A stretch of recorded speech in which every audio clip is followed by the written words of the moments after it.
Hello, welcome back to Singam's kitchen. ఈరోజు మనం ఈ వీడియోలో ఇంట్లో ఉన్న వాటితోనే చాలా ఈజీ అండ్ టేస్టీగా బిస్కెట్స్ని ఎలా చేయాలో చూద్దాం. ఇంట్లోనే టేస్టీగా బిస్కెట్స్ని ప్రిపేర్ చేసుకోవచ్చు. చాలా క్రంచీగా, చాలా బాగుంటాయి. చూడండి, చాలా సాఫ్ట్గా, చూడగానే తినాలి అనిపిస్తుంది కదా. మరి లేట్ చేయకుండా ఈ గోధుమ పిండి బిస్కెట్స్ని ఎలా చేయాలో ఈ వీడియోలో చూద్దాం. ముందుగా ఈ వీడియోలో చూపించిన విధంగా అరకప్పు మీద 1 స్పూన్ చక్కెరను తీసుకోవాలి. మీరు ఏ కప్పుతో చక్కెరను తీసుకున్నారో అన్నీ అదే కప్పుతో కొలిచి తీసుకోవాలి. అప్పుడే మనం చేసే బిస్కెట్స్ చాలా పర్ఫెక్ట్గా వస్తాయి అండ్ ఈజీగా చేసుకోవచ్చు. ఇందులోనే మంచి టేస్ట్ కోసం 4 యాలకులని వేసుకొని మెత్తగా గ్రైండ్ చేసుకోవాలి.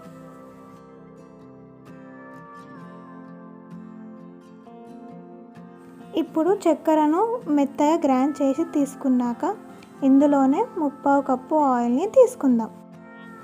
మీకు కావాలంటే గీ అయినా ఆయిల్ అయినా తీసుకోవచ్చు, కానీ ఇక్కడ మనం గీ అండ్ ఆయిల్ని తీసుకున్నాం.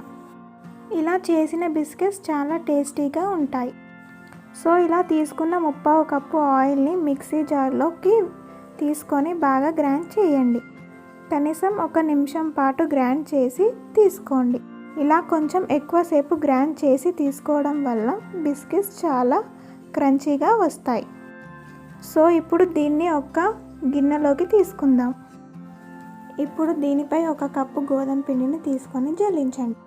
ఇలా గోధుమ పిండి జల్లించాక 1/2 కప్పు శనగపిండిని కూడా జల్లించండి. ఇలా జల్లించి తీసుకోవడం వల్ల బిస్కెట్స్ గట్టిగా రాకుండా క్రంచీగా వస్తాయి. అలాగే ఇందులో 1 టేబుల్ స్పూన్ బొంబాయి రవ్వ అంటే ఉప్మా చేసుకునే రవ్వని తీసుకోండి. ఇందులోనే చిటికెడు ఉప్పుని తీసుకోండి. కొంచెం ఎక్కువ అయినా కానీ బిస్కెట్స్ ఉప్పుగా వస్తాయి. కావాలంటే మీరు ఉప్పుని స్కిప్ చేయొచ్చు. అలాగే ఇందులో 1 అర టీ స్పూన్ వంట సోడాను తీసుకొని బాగా మిక్స్ చేయండి. మరి గట్టిగా మిక్స్ చేయకండి. ఇలా వేళ్ళతో స్మూత్గా మిక్స్ చేసుకుంటూ అన్నీ కలిసేలా బాగా కలపండి. మనం పిండిని గట్టిగా మిక్స్ చేసామంటే బిస్కెట్స్ కూడా గట్టిగా వస్తాయి. ఇలా ఫింగర్స్తోనే పై మిక్స్ చేస్తూ అంతా కూడా కలిసేలా కలపండి. ఒకవేళ పిండి అనేది సరిగ్గా రాకపోతే కొంచెం ఆయిల్ కానీ గీ కానీ సరిపడా తీసుకొని బాగా కలుపుకోండి. చూడండి, మీకు పిండి చూపించిన విధంగా రావాలి. ఇలా వచ్చిందంటే బిస్కెట్స్ కరెక్ట్గా వస్తాయి. ఇప్పుడు ఈ పిండిని మూత పెట్టి 10 నిమిషాల పాటు పక్కకి పెడదాం. 10 నిమిషాల తర్వాత మూత తీసి దీన్ని మనం చిన్న ముద్దలుగా చేసుకుందాం.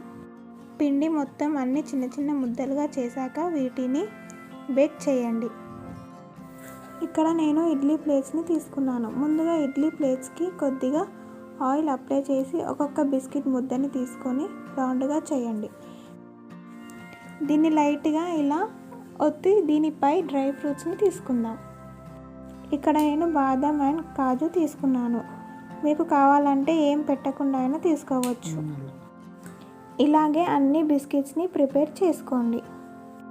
అన్నీ ప్రిపేర్ చేశాక ఇడ్లీ ప్లేట్స్ ఒకదానిపై ఒకటి పెట్టి తీసుకుందాం. ఇలా ప్లేట్ పెట్టేటప్పుడు బిస్కెట్స్ పైన బిస్కెట్స్ రాకుండా పెట్టేసుకోండి. ఇక్కడ నేను పెద్ద గిన్నెను తీసుకున్నాను. మీకు కావాలంటే ఇడ్లీ గిన్నెలో కూడా బేక్ చేసుకోవచ్చు. కానీ బిస్కెట్స్ ఈవెన్గా బేక్ అయి మంచి కలర్లో రెడీ కావాలంటే ఇలా పెద్ద గిన్నెలో బేక్ చేయండి. ఇప్పుడు గిన్నెని కవర్ చేసి ఒక 5 నిమిషాల పాటు వేడి చేయండి. 5 నిమిషాల తర్వాత మూత తీసి ఇడ్లీ స్టాండ్ మిడిల్లో తీసుకోండి. ఇప్పుడు హీట్ అనేది బయటికి పోకుండా కవర్ చేయండి. కవర్ చేసి పైన నేను రోల్ని పెడుతున్నా, ఎందుకంటే లోపల గాలి బయటికి పోకుండా ఉంటుంది.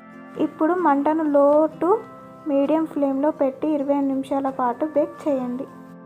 మధ్యలో ఒక్కోసారి చూస్తూ బేక్ చేయండి.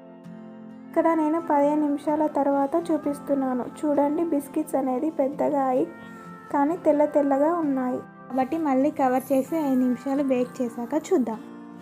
టోటల్గా 20 నిమిషాల తర్వాత బేక్ చేశాక చూపిస్తున్నాను. చూడండి, లైట్గా కలర్ మారి క్రంచీగా బేక్ అయినాయి. ఇప్పుడు ఈ ఇడ్లీ స్టాండ్ని పక్కకి తీసుకొని పూర్తిగా చల్లారేంత వరకు పక్కకి పెట్టుకోండి.